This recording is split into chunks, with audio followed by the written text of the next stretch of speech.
Hi guys, it's Dr. Eilish Brosnan here, your nutrition support for the challenge. So coming on today to say hi and to chat to you about making smoothies. So you're all doing so well in the challenge. I just saw Poshy on there earlier and being blown away by the fantastic results that all of you are getting in terms of the consistency and getting out there every day, but also balancing that and minding yourself, as he said.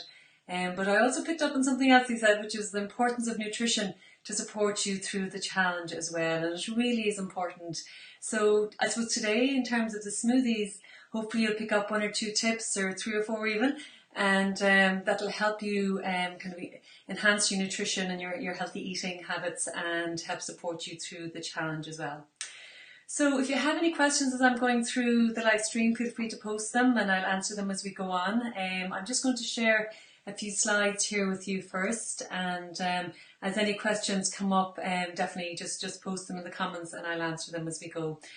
So as I said, we're going to talk about smoothies, and the reason this came up, it was to do with what to eat before and after exercise, the live stream that I did previously. And smoothies are just a fantastic way to help get something in you before exercise or something in you after exercise. And it's a great way to fill you with lots of nutrients as well. So I'll just run through some of the benefits really, and then many of them you'll know. I'm sure many of you already use smoothies, but so my purpose today is to help you kind of maximize the benefits you get from them. So as you can see, they're a great way to get all your fruit and veg servings in. The recommended amount, any of you can post in the comments there if you know how many portions of fruit and veg we should be eating a day. It used to be 5 up until December of 2016 when they changed and updated the guidelines and the food pyramid, and now the recommendation is 5 to 7. And you might think that's a lot, but actually the average person in Ireland only consumes about 2.4 servings of fruit and vegetables a day. And not only that, the recommended amount of servings from the research, which has its 10 plus servings of fruit and veg a day. But the reason the Irish guidelines don't reach that far is because if you look at where we currently are with our 2.4 servings, that would be way too much of an ask or a stretch for people. So they've kept it at 5 to 7. But if you look internationally, lots of other countries, Australia, Japan, they all have recommendations in the 10 plus as well. So just to keep that in mind, and maybe kind of keep an eye on your portions that you're taking in over the next few days, and seeing how you're doing in relation to the fruit and veg servings. So really important to get them in, and smoothies are a fantastic way. You can pile a bunch of things into a smoothie, and it's a fantastic way to get those servings in. So the other great benefit is they're quick and easy, and they're super fast way to get good nutrition into you. If you have a busy lifestyle, excuse me, like I'm sure you do, like most people today, you can grab a smoothie on the go. It takes about 2 minutes, maybe even 3, start to finish, and you're good to go then for the day. So it's fantastic. It could be a breakfast on the go, it could be mid-morning, mid-afternoon snack, but it's just so quick and easy to prepare, so no excuses really. Fantastic for kids as well. For those of you who have children, it's a great way to get good nutrition for them, and they can have lots of fun creating them. My daughter creates all kinds of smoothie recipes and gives them names and can have fun that way. I will make an admission here that I do ask them to run to the fridge for milk and throw in some extra goodness while they're not around. So it's a good way to kind of get things in that kids mightn't otherwise eat. And as I said, you can add anything from your fruits, your vegetables, your nuts, your seeds, your superfoods, and I'll go through that in a moment as well in terms of what's useful and to put into a smoothie. I mentioned this already, that they're fantastic before your walk or your run, and after, before you go, you don't want to eat anything too heavy. Smoothies are fantastic because they get they're blended, so they get digested real quickly. And again, after, particularly an intense exercise session, you rarely feel like eating, a big full solid meal. So smoothies can be a great way to get nutrition into you. And particularly if you remember from this live stream last week, you really want to be getting something into you within the kind of the half-hour window after exercise to help recovery and so on. So smoothies are a fantastic way to do that. Also, I mentioned last week in terms of the focus kind of before exercises, you want to be predominantly carbohydrate based, and after exercise you want to add a little bit of a little bit of protein. So adding some nuts or seeds is perfect in your smoothie after exercise as well. So ideal for on the go, you can grab them, you can get to-go containers. Places like TK Maxx often have them where you can throw your smoothie, or a lot of smoothie blenders come with containers to take it on the go as well, so very handy if you're busy or travelling and so on. Great way to kind of get over those cravings as well. We might have had a sugar rush over Christmas time, so smoothies are a great way to help kind of cull those cravings. There's loads of nutrition in vitamins and minerals in the fruit and veg that you're using, particularly magnesium and zinc that can help with cravings. And if you add in the superfoods too, it can really help. And also you can make them a little bit sweeter to kind of give you that sweet that sugar hit as well. So things like bananas and dates can help make your smoothies sweeter too. And as I said, superfoods are fantastic. They're really foods that are really rich in nutrients. So things like chlorella, spirulina, you'll see them in the health food store, maca, hemp, things like that. So they're really dense in nutrients and not easy to take in many ways, but you can easily throw a teaspoon into your smoothie, and it's a great way to get them then as well. So hopefully that makes sense. Just so many benefits really to smoothies. I would say I would have one at least once a day, have them on the go, particularly in the summer months and the warmer months. They really are fantastic. So I'm just going to run through what to include in a good smoothie. How do you kind of make it? I know you can really throw everything in, but just to give you some sense of what goes in. So I usually start my base of my smoothie with frozen fruit. So you can buy your bananas in bulk and peel them and chop them to about 1 inch size, and then you can put them into a baggie or into a container and freeze them. So when you freeze them, they have that lovely creaminess in your smoothie, kind of that creaminess that you get when you buy a smoothie in a store, kind of pre-made. So that's what the bananas give. They make a fantastic base for a smoothie. I know some people don't like bananas, so avocado would have a similar kind of creamy effect.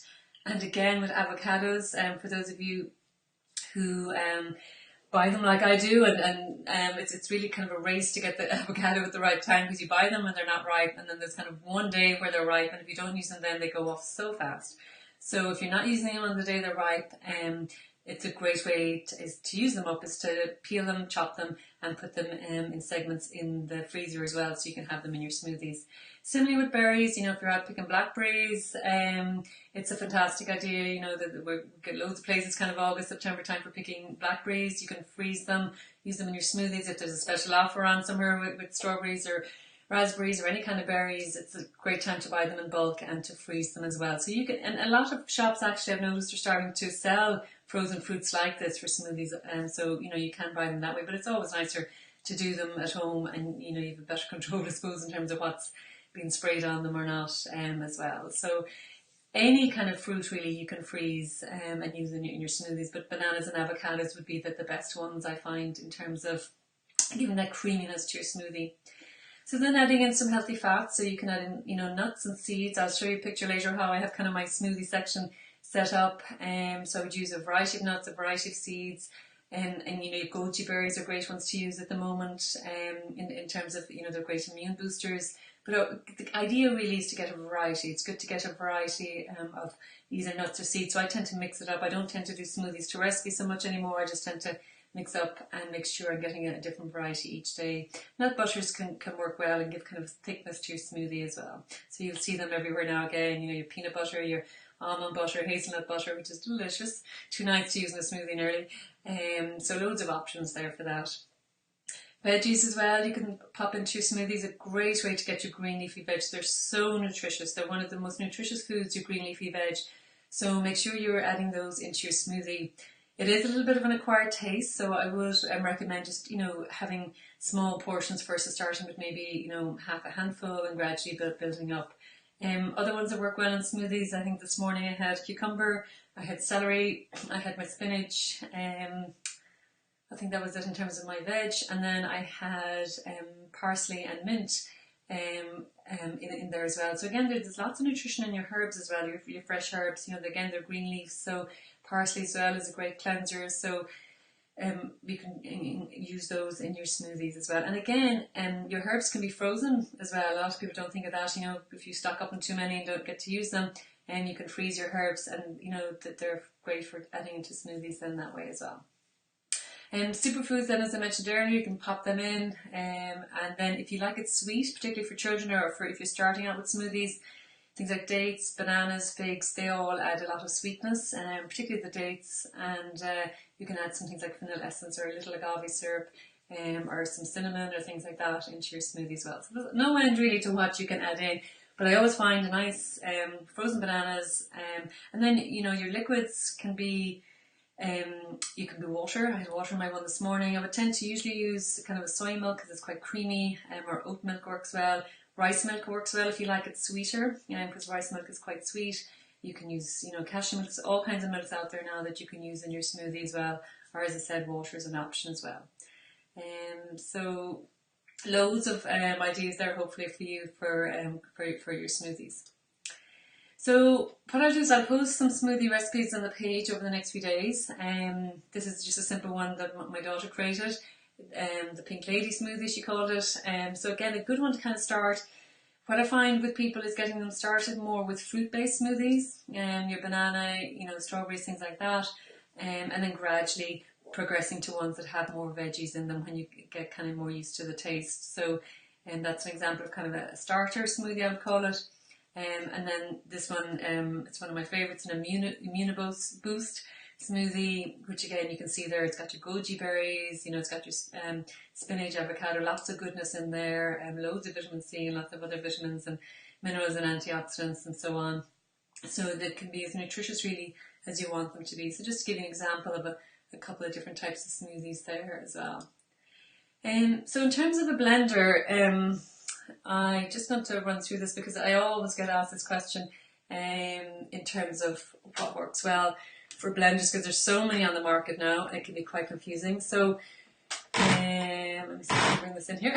So this is my heavy duty blender. So I'll just talk through a few things in relation to blenders. First of all, it's all about the power. You'll see smoothie makers on the market, kind of around 500 watts. It's not going to blend very much for you other than maybe a fresh banana and milk. If you want to start using frozen fruits or ice even in your smoothies, you want a powerful blender. I've been through, I've lost count of how many blenders I've been through now. I use them very regularly, but I've been through so many over the years. So this is what I found works. So the higher the power, the better. I would go for a minimum of 750 watts in terms of my blender. You really want it as high powered as you can be, because then it's just going to generate and not start smoking and creating all kinds of weird sounds and so on when you're blending your frozen fruits. So the higher the power, the better generally. You can get ones on the market now for up to even, I think 1400 watts, but I wouldn't go below 750 anyway when you're looking for a blender. So that's the key thing you're looking for, is the wattage. Ideally you'd have a kind of lift up there. See, mine has a wide kind of heavy base, so it's quite solid, and that's what you want. You don't want a base that's really just kind of light and flimsy, because when you're when the blender is on, it's going to vibrate a lot, and then things can get loose and messy. So the solid base. With the jug or the pitcher, mine is actually plastic. Now there's benefits, there's pros and cons, I guess, to plastic and to glass. I find, because I use a large pitcher, there's 4 of us in the family, and even when it's just for me, I'd probably have this half full. So I wanted a large pitcher. So if this was made of glass, it would be quite heavy. It's quite light now and easy to maneuver and pour. If it was glass, it would be very heavy. Also, I have 2 children who love to make smoothies, so if this was glass, it probably wouldn't be in my hand now. It would be broken glass in the recycle bin. So for that reason, I use plastic. Generally, my preference would be glass for storage containers and for other things. But for my blender, and because it's just blended in there briefly and it's poured out, it's not stored in here, I don't mind using the plastic. If you're using a smaller jug, glass would probably work well. As you can see, mine kind of got clouded over too. It's not as clear as it used to be. Probably for the bit of use it's been given, but I would throw it in the dishwasher as well. I probably should be hand washing it, but that's a busy lifestyle for you. So so that's the jug. You want to try to, if you can see, probably don't see the angle so well in the video here, but you want to make sure that your base of your jug is quite wide. Some blenders go very, very narrow, and they come down to a very narrow base here, and that's a pain in the butt to clean. So you want a wide base, also because the science behind the whirling and the blending works better when it's a wide base. You don't want it too narrow. So watch out for that. Narrow ones can be really difficult to clean and also won't generate that whirl as much as you want. So a wide base around here, so it's quite wide rather than getting a very narrow jug at the base. So hopefully that makes sense as well. And in terms of the size, as I said, if you're just blending for yourself, the NutriBullet size would be fine. As I said, just because I do a lot, I prefer the larger size jug. But NutriBullets, I get asked about it a lot as well. Yeah, they're good. Whatever you will use really is the best option out there. Again, the jug in size in that is quite small, so if it's just for you though, that should work well. I think ones that you can just kind of take off and throw the lid on and grab and go work well as well, because they just make it easier. You're not pouring this into another container. Anything that's going to simplify your life and make it easy is worthwhile for sure. In terms of the controls then, just the last thing to mention, and this is more of a personal preference thing rather than a necessity, but I like the touch buttons on this when I tend to be doing smoothies, particularly with the kids. It can get quite messy, so rather than kind of dials that can get quite dirty and dirty underneath, the touchpad works well for me. So again, just see, and I actually have programmed timed programs in mine as well, which is handy. So I can actually set it to start, go off and pack school lunches or do something and come back and it's blended. So just little things that all help save that little bit of time. So hopefully there's something there that benefited you there in terms of understanding what to look for when you're buying a blender. If you do have any questions, just let me know. If you're not live on this, if you're listening to it later, feel free to just add into the comments and I'll get back to you, no problem at all. So that's what to look for in a blender. So then in terms of setting up your blender, there's no point in having a lovely fancy blender and having it out of sight and underneath the presses and so on. So I've experimented with all kinds of places. I have a juicer as well, and the location does make a big difference. So if you currently have a coffee maker taking pride of place and your smoothie maker's underneath the shelf, it's not going to be ideal. You really want to have it somewhere where you'll see it and you'll use it. So for me, this is what works. I've set mine up in my back kitchen. So I have my blender there. I have all my jars. Again, I've gone through all kinds of jars over the years in terms of how to store my ingredients for my smoothie. And I love these ones because they're glass and you can see them and they're easy to pop open and close. And I have all my dried fruits in one, my nuts in another, and all my seeds in another. And then I have a shelf to the left over there, just above it, with all my superfoods as well. So it just makes life so much easier. All I have to do is grab my frozen fruit from my freezer, my veggies, and I'm all set to go then in a couple of minutes. So again, just making sure that your setup is working for you and not against you. And maybe reprioritize where some of the things might be in the kitchen for you as well.